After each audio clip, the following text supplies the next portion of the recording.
Alright, so welcome back to another episode of Drive Away. This one's going to be another short one just because I'm not feeling all too well and that whole business trip kind of sucked.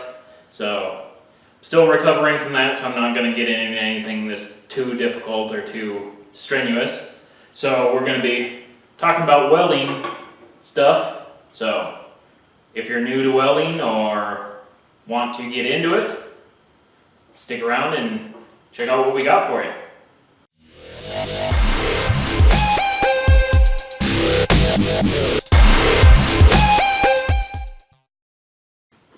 Alright, so this right here is one of the biggest slowdowns that we're having, why we're taking a little bit of time off there. We have the Tiburon, the old Tiburon motor, and then we still have the transmission transfer case for the Raider. So we got to get that stuff out and done so we can have room to get back on the Crossfire. But while we are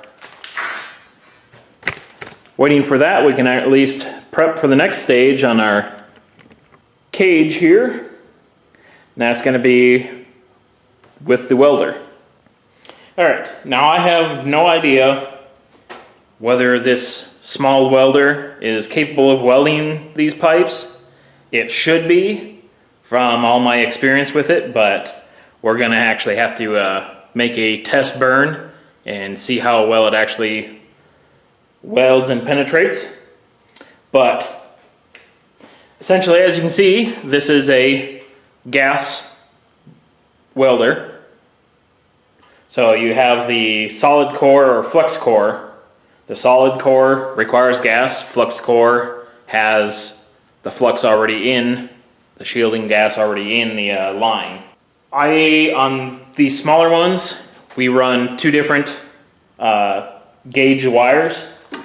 This here is a 24.024, I believe. Yep. So that's 0.024, and I also run 0.03. So the big thing is, of course, you want the thinner gauge wire for thinner steel and thicker for thicker steel. Essentially, the thought behind it is you can put a lot more power and amperage through a thicker wire before it melts. So that creates generating a higher heat in your base metal that you're welding with. So that in turn allows you to get a little more penetration through. But essentially we're going to pull out our wire here.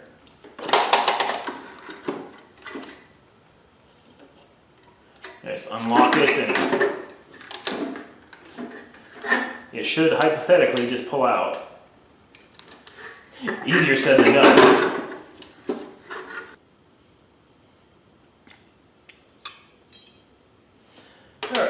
The old tip's out, and we just got left there, and we can just pull the line out.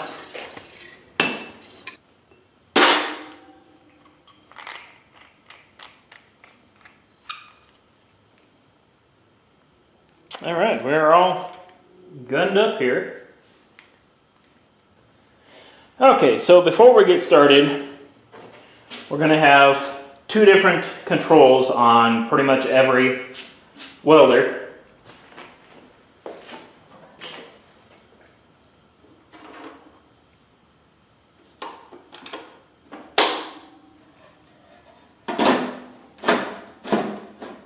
This one's just a super generic one. You've got heat selector and wire speed. Some welders, these aren't going to be infinitely controllable like these are. So you'll just have like a couple clicks. It's not as nice as having infinitely controllable, because you can just get a tiny little bit more speed, a little bit more heat versus going a full click. But then you start seeing some of the newer ones that have a automatic feature where you just dial in what the thickness of your metal is, what type of wire you're running, and it makes all the adjustments for you, which looks like it works pretty well. But in cases like this, probably need to know how to make it work manually. So we're just going to throw the heat at 6, and we'll put the wire speed pretty fast, just so we can get a idea of how horrible we are. So let's fire this thing up and show you what feeding too fast and too cold actually does for a weld.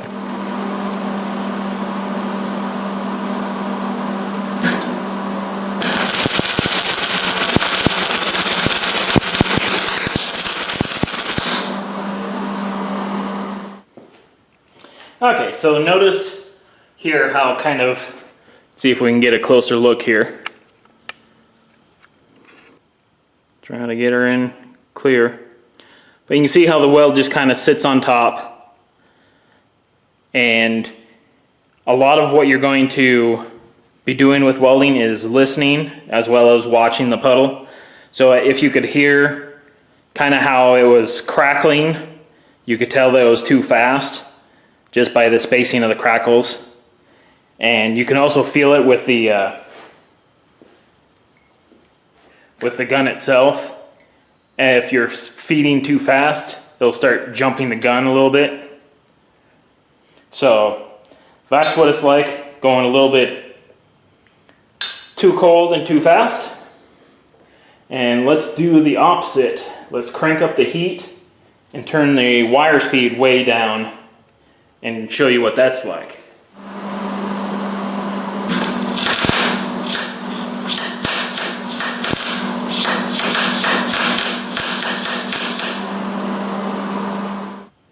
Alright, now you can see that one's a much nicer puddle, but if you listen to it, it wasn't crackling enough, so you're getting more heat into the puddle that you're trying to work across than you are into the base metal, which creates for a nice looking puddle, but poor penetration.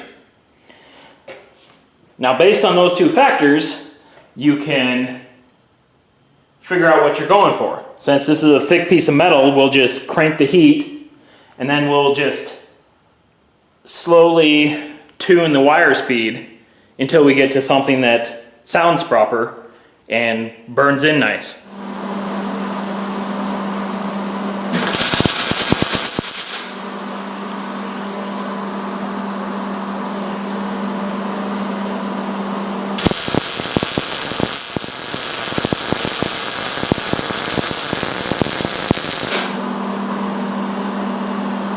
And that's what we're looking for. Should have been able to hear the difference there. And this, you have a nice stable puddle and plenty of heat. So that's essentially the rough idea of getting it dialed in. So then the next point that you have to start looking at is torch movement. Like these, you can see this was just a straight bead, and there's multiple other ways. The ones I like to use are either basically C shapes. So you come in, so you have your two sections of metal, and so when you're welding, you'll just come in and just draw a C, and then another C, and just kind of overlap your C's. And the other one that you can use are kind of ones that you loop around. Either one will get the job done and will give you a nice looking weld. So it all kind of just depends on what you're feeling. So let's actually just lay down a couple of those and see what it looks like.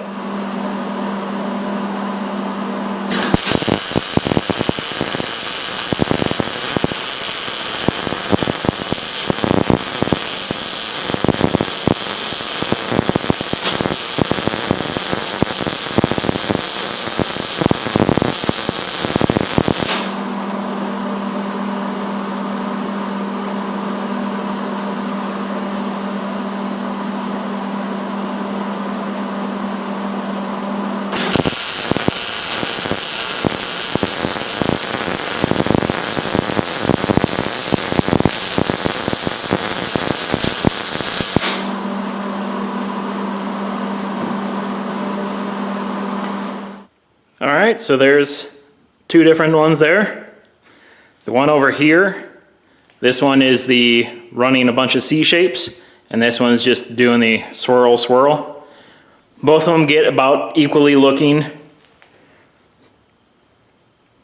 A lot of times I'll use the C pattern more when I'm putting two different metals together, because it allows me to pause my arc on whichever one has the heavier metal to generate a little more heat into that section. This one is actually good for keeping a consistent speed, so things are more consistent. So it's kind of just a matter of taste. You don't want to go straight across, because that's just, it creates the weld a little bit too thin. So if you're welding two sections together, it won't get as wide of a penetration as it should. So now that we got the generic basic there, we can just go and test out our weld here. So we're going to go through and fully weld this butt joint. And we're going to do it closer to this end, so we have a inspection hole so we can inspect to see what type of penetration we're getting in there. So I will get this thing fired up and we'll see what type of penetration factor we're looking at.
Okay, these welds are looking pretty nice on the outside.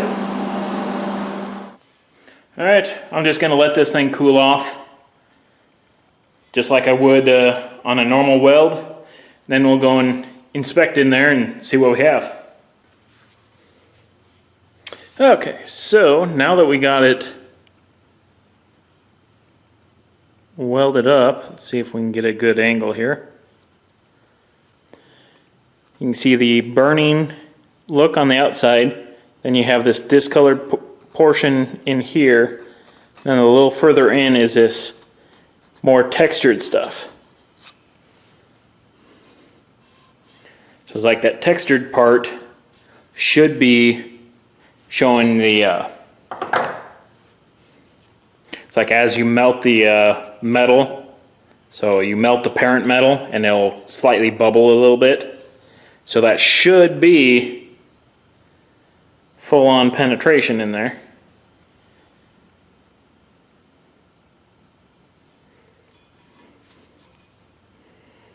So I might just like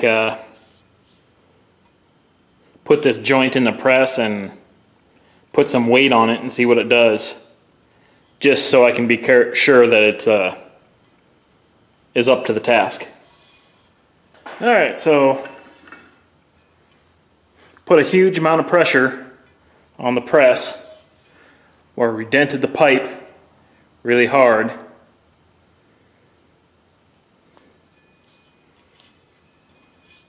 And it didn't do anything, so this is looking pretty good. All right, now just for fun, I'm going to come in here just a little bit inside of the weld and crush the tube a little bit.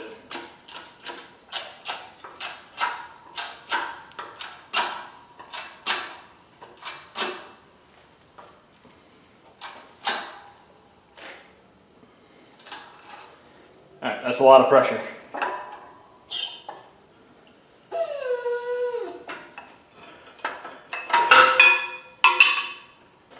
And let's just crush the outside tube here too.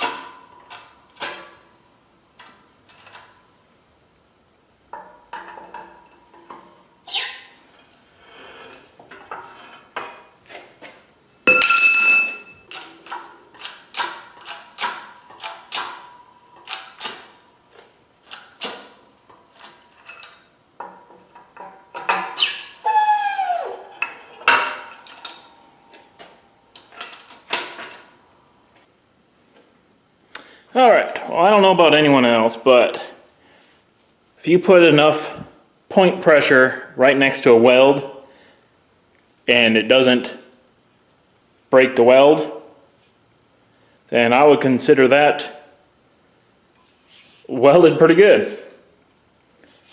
So, I think I'll be able to go ahead with this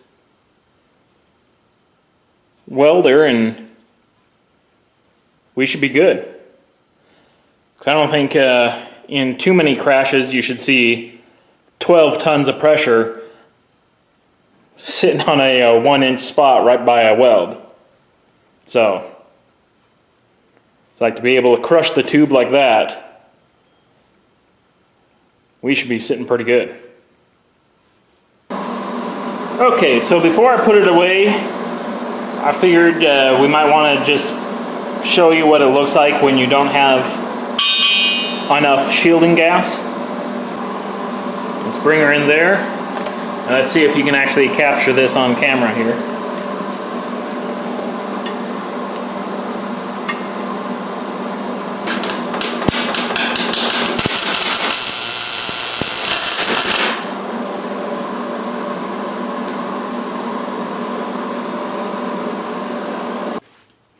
Okay, so hopefully you could see that. You can see from this spot here how ugly and porous that is. It's like you can get different degrees of how it bubbles weird in there. So even if you're welding in windy conditions, you can get some of that bubbling happening. So you can actually crank up the CFM on your tank to try to combat that a little bit. I most likely spray a little more shielding gas than I really need to, but that's because I have fans going in here and I weld outside, so I just found a happy medium that kind of works for everything. So anyways, that should be the majority of what you run into with welding. Alright, so that's probably going to do it today. Yeah, just pretty much showed you a little bit of the welding, what I do, and for the record, I did not take any classes. I am not a welding instructor, so if you follow my instructions and something gets screwed up and you drop something on your head, I'm not the one at fault. So, just so you get that out there. This works pretty well for me. Everyone else has their own thing, but as long as you have a sound weld and it's clean and gets good penetration, it doesn't really matter how you go about it. So, thanks for watching, and hopefully I can get this Tiburon junk and the Raider junk done and installed so I can get hauling on the Crossfire. Because hopefully next couple months I can get the transmission, we'll have the cage all welded up, then we can start wedging the engine and transmission in there and getting to what it takes to install something that doesn't belong in a car into a car. So, anyways, thanks for stopping around again, and I will see you guys later.